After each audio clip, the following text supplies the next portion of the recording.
Bismillahirrahmanirrahim. Assalamualaikum warahmatullahi wabarakatuh.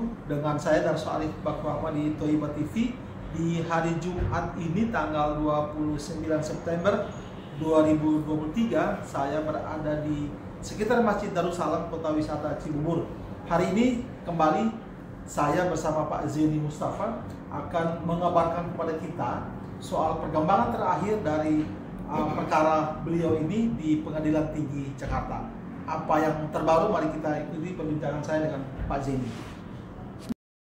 Pak Zaini Mustafa, silakan Pak. Ada perkembangan apa Pak dari Pengadilan Tinggi Jakarta soal perkara Bapak melawan Yusuf Mansur dan teman-temannya Pak? Ya, jadi begini Pak Darso, ya. Kemarin kurang lebih hampir jam 5 lah, jam 4, jam setengah 5 lah ya. Setengah 5 itu saya dapat WA dari teman berkaitan dengan putusan perkara saya yang berada di Pengadilan Tinggi DKI Jakarta berkaitan dengan perkara saya yang dulu di Jakarta Selatan, Pengadilan Negeri Jakarta Selatan. Kemudian karena itu perkaranya mengabulkan gugatan saya, kemudian Jam'an Nur Khatib Mansur dan kawan-kawan itu kan banding Pak. Nah, perkaranya itu sudah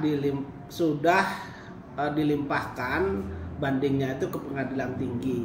Saya kemarin dikasih kabar sama temen, Pak ini ada berita yang menyatakan perkaranya di Pengadilan Tinggi DKI Jakarta itu sudah putus Pak. Itu. Sesuai dengan berita ini dia bilang ini dikabulkan Pak bandingnya, begitu Pak. Maksudnya di bandingnya Jam'an itu tergugat 3, kemudian sebagai pembanding 1, kemudian BMT Darussalam tergugat 4 sebagai pembanding 2.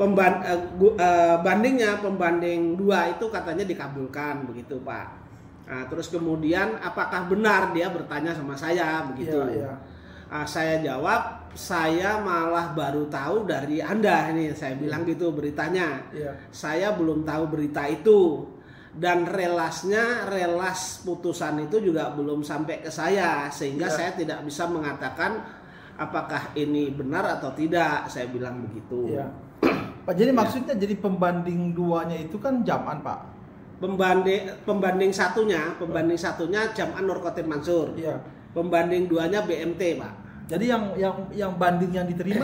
Banding yang diterima adalah bandingnya BMT Pak. Oh, bukan bandingnya Jam'an atau gimana Pak? Bukan bandingnya Jam'an, tapi semua kan jadi ikut Pak. Oh. Ya, jadi kalau di sana saya di Pengadilan Negeri Jakarta Selatan itu gugatan saya dikabulkan, sudah masuk pokok perkara, kemudian di Pengadilan Tinggi dianulir. Putusan Pengadilan Negeri Jakarta Selatan itu dibatalkan, Pengadilan Tinggi DKI Jakarta itu memutus sendiri, memutus sendiri dengan putusan bahwa Pengadilan Negeri Jakarta Selatan itu tidak berwenang mengadili, sehingga perkaranya itu di NO, begitu Pak. Jadi di Pengadilan Tinggi ini keputusannya statusnya NO Pak? NO, terus kemudian karena saya juga berita itu di WA ke saya, di forward kepada saya baca Pak. Intinya dari berita itu bahwa Pengadilan Tinggi DKI itu menganggap bahwa Pengadilan Negeri Jakarta Selatan itu tidak berwenang mengadili Pak, begitu. Gambaran sekilas seperti itu. Saya menangkap sesuai dengan memori banding dari BMT BMT ini di tingkat pertama Pak, di tingkat pertama tidak pernah mengajukan eksepsi kompetensi absolut dalam bentuk apapun. Baik itu BMT maupun Jam'an itu tidak mengajukan itu. Tetapi eksepsi ini diajukan menyusul di Pengadilan Tinggi Pak. Di Pengadilan Tinggi baru mereka ajukan. Padahal eksepsi itu seyogyanya diajukan pada awal perkara, bukan di pertengahan dibanding, kan begitu Pak. Harusnya diserahkan di Pengadilan Negeri. Pengadilan Negeri Pak. Terus kemudian alasannya di dalam memori bandingnya BMT waktu itu dia mengatakan bahwa Pengadilan Negeri Jakarta Selatan itu tidak berwenang karena ini berkaitan dengan investasi syariah begitu. Kalau investasi syariah, menurut dia yang berwenang mengadili itu adalah pengadilan agama, Pak, begitu. Nah, terus kemudian salah satu alat bukti yang saya ajukan itu sebagai acuannya begitu. Nah, padahal kalau itu yang dijadikan dasar dan itu diterima oleh Majelis Hakim Pengadilan Tinggi, saya berkata bahwa itu salah, Pak. Gitu. Pak Jeni, sebelum yang lain kita bertanya, yang menjadi keheranan saya, begitu cepat Pengadilan Tinggi memutuskan perkara ini, padahal menurut Pak Jeni kan biasanya paling cepat 6 bulan, Pak. Saya rasa baru 1 bulan atau lebih dikit, Pak. Cepat sekali, Pak, Pengadilan Tinggi. Jadi begini, Pak Darso, saya itu posisinya kan ini perkara dari mulai banding kemudian dikirim ke Pengadilan Tinggi juga saya belum dapat pemberitahuan, relas pengirimannya belum tahu, Pak. Itu satu. Terus kemudian perkara ini cepat sekali, Pak. Ini menurut saya luar biasa, Pak. Menurut saya luar biasa. Jadi perkara ini begitu cepat putusannya, Pak. Jadi luar biasa, Pak. Tapi Pak Darso jangan heran, Pak. Ini Indonesia, Pak. Kan? Ini Indonesia. Apa yang menjadi kecurigaan Pak Zeni sehingga perkara ini cepat diputus Pengadilan Tinggi? Begini, yang menjadi kecurigaan saya pasti menurut hemat saya pasti ada hukum yang dibelokkan, Pak. Artinya ada pembelokan hukum di sini. Itu. Terus kemudian kenapa ini diputus secepat kilat, Pak? Sepengalaman saya selama jadi advokat 21 tahun itu, Pak. Itu tidak pernah, Pak, putusan saya itu kurang dari 6 bulan itu nggak pernah, Pak. Nah, ini cepat, Pak. Tapi tidak mengapalah ini cepat, Pak, begitu. Nah, terus kemudian sesuai dengan berita yang ada itu yang dikirim oleh teman itu ke saya, kalau nanti yang dijadikan alasan itu adalah kompetensi absolut, saya menyatakan bahwa pertimbangan majelis itu 100% salah, Pak. Karena dia merujuk kepada salah satu alat bukti yang mengatakan alat bukti yang saya ajukan sendiri itu bukan untuk membuktikan perkara saya, Pak. Alat bukti itu Pak Jeni sendiri? Bukan membuktikan investasi saya, tetapi membuktikan saya membantah bahwa BMT itu mempunyai ikatan dengan tergugat satu, Pak. Tergugat satu itu PD Adiansa. Artinya karena tidak di dalam perjanjian itu saya bukan sebagai subjeknya, bukan sebagai pihaknya, itu tidak mengikat saya, Pak.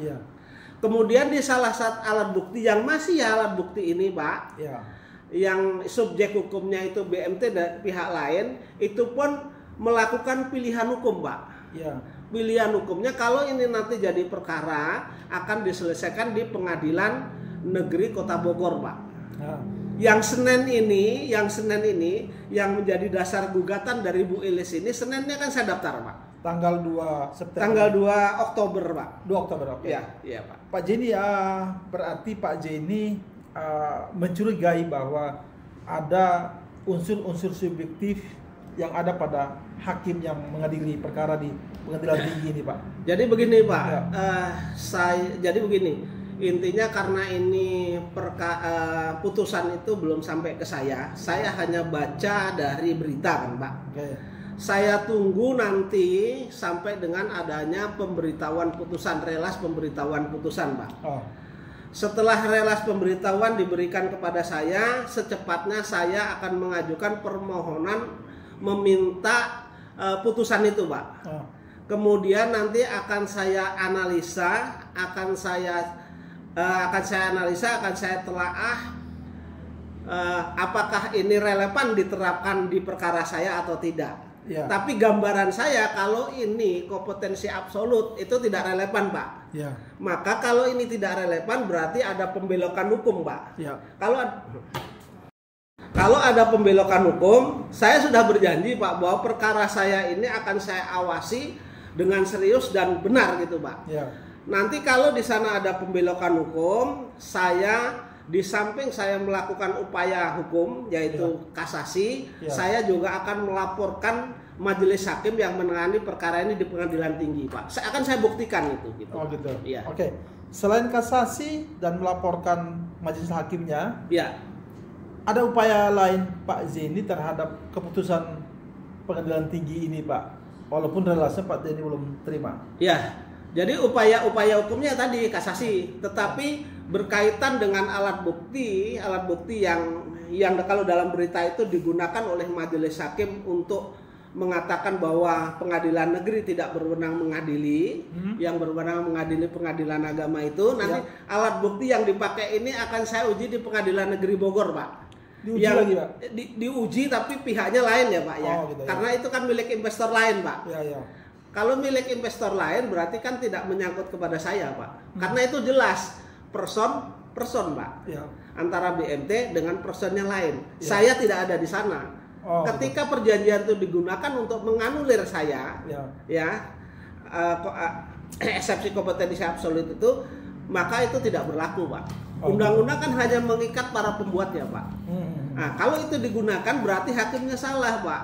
Saya katakan 100% salah. Kalau itu 100% salah, saya akan tempuh melaporkan hakim-hakim ini, Pak. Baik itu ke Bawas, kemudian Komisi Yudisial, kemudian ke KPK dan seterusnya, Pak. Ke KPK, Pak? Iya. Komisi Pemberantasan Korupsi? Iya. Hubungannya apa, Pak? Jadi begini, Pak, setiap penegak hukum ini kan diawasi, Pak.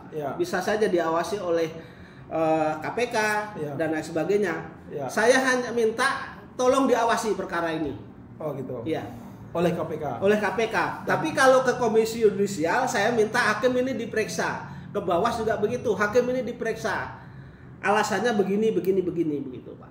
Kita akan beritakan terus, Pak, soal laporan-laporan Pak Zeni nanti. Untuk persiapan kasasi, Pak, untuk kasasi, Pak Zeni sudah bertekad bulat akan lanjutkan ini ke kasasi ya. Persiapan Pak Zeni apa, Pak? Biasa-biasa saja, Pak.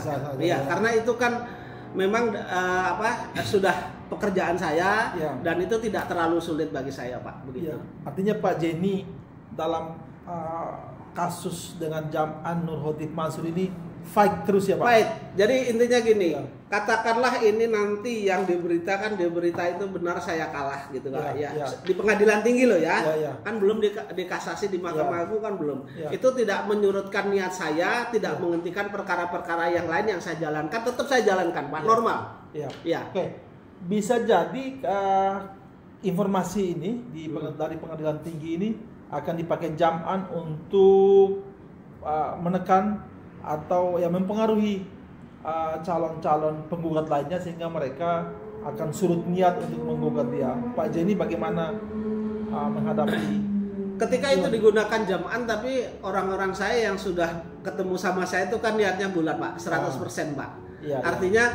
Artinya begini, Pak, ini tolong saya diwakili perkara saya serahkan sama Bapak. Terserah Bapak mau gugatnya kapan gitu. Saya rela ngantri, Pak. Oke, Pak. Karena kan ketika mereka datang, Pak, ini masih ngantri dan lain sebagainya karena begini-begini. Mereka saya kasih pengacara lain juga nggak mau, Pak. Tetap ingin pakai saya, Pak. Iya. Pak, jadi relasinya sampai kita bikin video lagi. Relasinya sampai kita bikin video lagi. Jadi intinya begini, Pak, menang atau kalah, ya kan? Menang atau kalah, tetap saya akan memberikan informasi kepada publik. Karena perkara saya ini kan sudah menjadi konsumsi publik, Pak. Saya tidak gengsi ketika saya ini katakanlah di pengadilan negeri ini memang saya misalnya dikalahkan, saya tidak gengsi, Pak. Karena intinya begini, perkara saya ini tetap akan saya proses sampai dengan terakhir, Pak. Yang terakhir itu biasanya kan PK, Pak, peninjauan kembali. Jadi tetap, Pak, saya tidak akan surut niat saya. Katakanlah misalnya ini memang benar nanti putusannya itu kalah di pengadilan tinggi, sedikit pun tidak menyurutkan niat saya, Pak. Untuk menggugat terus Jam'an. Untuk menggugat Jam'an gitu, Pak. Pak Zeni, kita berjuang sama-sama, Pak Zeni ya. Amin. Oke. Demikian Pak Zeni, mungkin ada yang mau ditambahkan, silakan, Pak. Sedikit saja, Pak, yang saya tambahkan bahwa gini, Jadi intinya perkara ini tetap berjalan, tidak surut sedikit pun, dan kepada pihak-pihak yang lain yang mempunyai perkara dengan jam'an, yang punya alat bukti, silahkan bawa ke saya, nanti saya bantu. Oke. Ya, jangan kekalahan saya ini belum terakhir, kan masih pengadilan negeri saya menang, katakanlah pengadilan tinggi saya kalah, di Mahkamah Agung kan saya belum tentu kalah juga, Pak. Ya kan, di Mahkamah Agung, di kasasinya. Katakanlah nanti misalnya kasasi putusannya gimana, PK, kan masih ada 2 saluran lagi, Pak. Iya. Oke, Pak Jeni, kita tetap berkabar. Kalau itu misalnya sampai PK misalnya masih di NO, saya kan bisa ngulang, Pak. Bisa gugat ulang? Bisa gugat ulang, Pak. Oh, dan itu tetap Pak Jeni? Itu akan saya lakukan, Pak, begitu. Akan saya lakukan. Karena sebenarnya kalau pokok perkaranya kan sudah terbukti di pengadilan negeri, itu pokok perkaranya ada, Pak. Gitu. Cuman ini dipelintir menjadi mekanismenya saja. Mekanismenya menurut saya juga ketika ini dikatakan bukan kewenangan Pengadilan Negeri Jakarta Selatan juga keliru, karena yang dipakai itu alat bukti yang subjek hukumnya lain, bukan saya, Pak. Tidak mengikat kepada saya, Pak. Berarti kembali kepada yang tadi ini, Pak Jeni umpamanya benar dikalahkan, berarti soal mekanisme keputusannya saja ya, Pak? Tata cara beracaranya saja, Pak. Itu bukan pokok perkara. Bukan pokok perkara. Gitu, Pak. Itu pula yang membuat kesempatan Pak Jeni boleh menggugat ulang. Karena kalau di NU kan berarti belum masuk pokok perkara, Pak, nantinya, Pak. Saya bisa ngajukan gugatan ulang, Pak. Oke, Pak Jeni. Dan saya berjanji ketika saya masih, mudah-mudahan doakan saya panjang umur, murah rezeki. Ketika ini belum ada putusan hukum, Pak, saya akan tetap mengajukan upaya hukum terus terhadap jam'an ini, Pak. Oke, Pak Jeni. Sip. Karena ini amal ma'ruf nahi mungkarnya di sana, Pak. Begitu, Pak. Pak Jeni, terima kasih banyak waktunya. Sama-sama. Kita ketemu di video berikutnya, Pak. Baik.